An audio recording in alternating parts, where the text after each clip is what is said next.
For this experiment, you will need hand wash, black pepper and a bowl of water.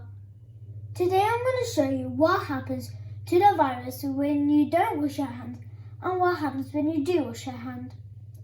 Okay, so here we have some water in a bowl and I'm going to add the virus.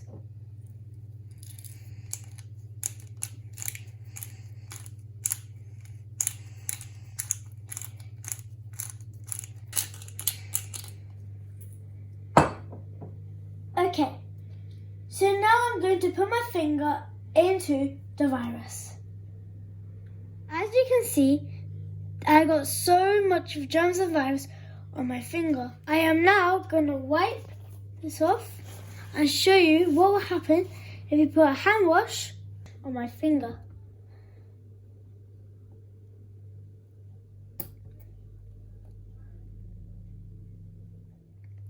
Okay, so now I'm going to dip my finger into the virus and I'll show you what happens.